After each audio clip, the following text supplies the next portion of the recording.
Welcome back to Footballology. So, I've been kind of sitting on this video for quite some time actually. Todd Haley is probably one of my favorite head coaches that was here in Kansas City. I know we have Andy Reid who just won the Super Bowl, and I love Andy Reid. I think Andy Reid is a quality coach. Decision making sometimes is kind of hesitant, but I think Andy Reid is still a solid, obviously Hall of Fame coach. But I really want to talk to you guys about Todd Haley, and the reason for that was with all the current coach firings that's happening right now, and then like the new wave of rebuilds that we've seen, getting a young quarterback, bringing an offensive-minded guy to really groom this quarterback, and to really have the quarterback and the head coach kind of grow together as if like Sean Payton and Drew Brees. So that's kind of been the new wave that's taken over the NFL for like the last 5-6 years, you could say, maybe a little bit longer.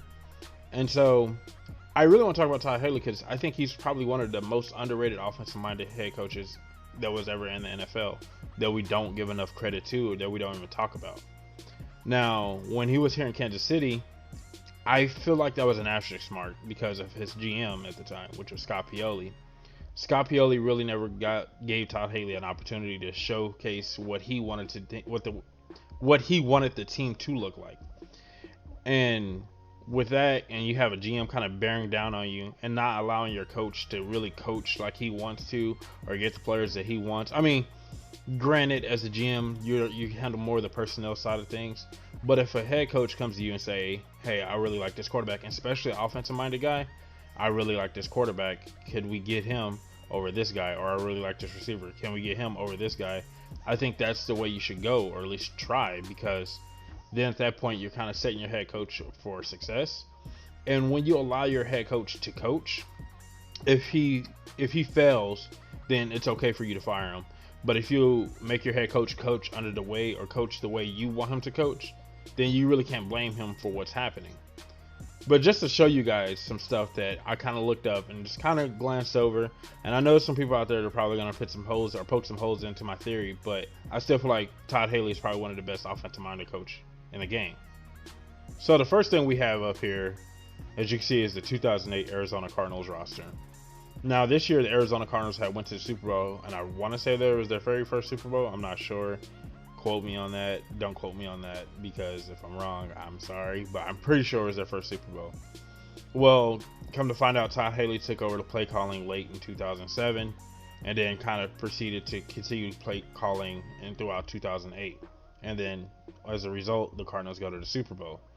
Now, the one thing that I always heard about Todd Haley that people always talked about was that Todd Haley was a guy that liked to run the ball. And I don't think that's really how you would describe his style of play. The way I would describe Todd Haley's, or style of coaching rather, the way I would describe it was, what is my best players, where are my best players, and how do I get them the ball, and how do I feature them within my offense to allow them to flourish, and then just for us to score points. I think he was more of a player coach than he was a scheme coach. And so in 2008, you can see right here, he had Kurt Warner, who threw for 4,500 yards that year and 30 touchdowns. That's impressive, obviously. I mean, especially in today's age, those are some solid numbers. But I think the one thing that stood out to me more or less than anything, because he is a former wide receiver coach. He was a wide receiver coach. I called him the wide receiver whisperer, if you will. He had 3 1,000-yard receivers. Steve Beeson being one of them. That guys I really, until I started doing this research, I completely forgot about. But he was being one of them. Then you had Anquan Bolden, and then obviously Larry Fitz, the living legend. And so all these guys put up gaudy numbers through the air, and he didn't really run the ball, even though that year he had Andrew James, who was considered one of the better running backs at the time. And I think Andrew wound up getting hurt late that season, or somewhere in that season, I'm not sure. But the one thing that this showed me, if anything, was that Todd Haley was willing and wanting to throw the ball to his best players. Larry Fitzgerald, Anquan Bolden, and Steve Breaston. I think I said that right. And so that's really how this Cardinals team was developed, and how this Cardinals offense was designed. Was that we're going to throw it. We have Kurt Warner, who's a Hall of Fame quarterback who can really sling the rock, who's shown that he can be a prolific passer when he was on one of the greatest offenses of all time. And he knows that Kurt Warner can throw the rock. I got 2 weapons on the outside and 2 different skill sets really on the outside. And then I got this slot receiver that is showing up and still gets to 1,000 yards. That was in 2008. and the Cardinals went to the Super Bowl. And then we fast forward. Like I said, his time in Kansas City, I really don't want to talk about because I feel like it's an asterisk there because of Scott Pioli. I think Scott Pioli kind of put a hamper on what Todd Haley could have done. So we're going to fast forward. So now we fast forward to 2017, which was his last year with the Pittsburgh Steelers.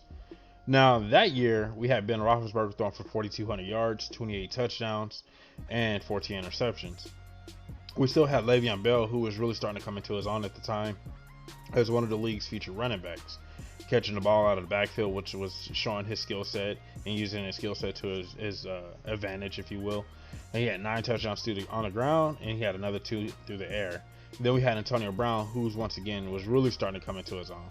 Now, every year Todd Haley was head coach, every year Todd Haley was offensive coordinator in Pittsburgh, that offense progressively got better. And once they broke the top 10, they stayed in the top 10. They were always a top 10 offense. I think there was one year they were a top 5 offense. If not this year, I think they were top 5 offense. Top 5 in scoring, anyways.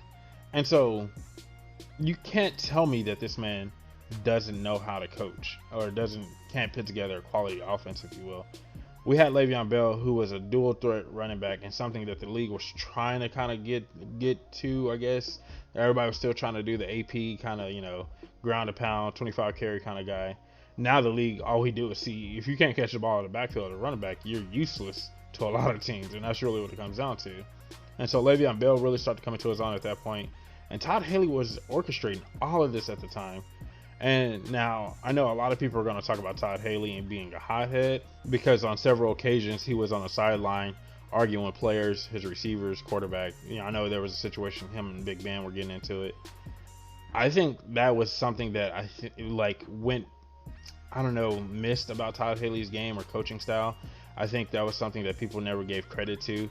Yes, he got into it. I know there was another situation he got in with Anquan Bolden, but it felt like that he always got the best out of all his guys on offense every single time. And I felt like even with his stint in Cleveland, I can't really put it out there either because Hugh Jackson was the head coach, and we knew that at that point that he wanted to kind of do things his way, if you will. And so, I don't know. I guess I said all that to say this realistically, is that Adam Gase had multiple opportunities or bite at the apple, if you will, for the head coaching spot. Not, coordinator to head coach or anything like that. Multiple opportunities. And we've seen that this man can't handle it. We've seen Dan Quinn in Atlanta. Not so much, I don't blame Dan Quinn for his situation. That's kind of touchy-feely. We've seen Bill O'Brien and his situation in Houston. That right there, I think, honestly, kind of can, justify it. But I wouldn't be surprised if Bill O'Brien got another head coaching job. Mike McCarthy was out of the game for quite some time, came back in and got a head coaching job in Dallas. I guess this is my plea for the NFL to go give Todd Haley an opportunity to be, worst case scenario, offense coordinator. Worst case scenario. But realistically, give him an opportunity to be a head coach. Give him a GM that's willing to allow him to build his offense the way he wants it to look like. And if you're Todd Haley's GM, I say, Todd, what are we doing offensively? I'll take care of the defense from a personnel standpoint. I give my opinion and probably final say, if you will, on the offensive side. If I feel like there's a guy that just can really make that big of an impact on our offense. But at the end of the day, that's up to Todd Haley. Allow him to do that and build and construct that offense the way he wants.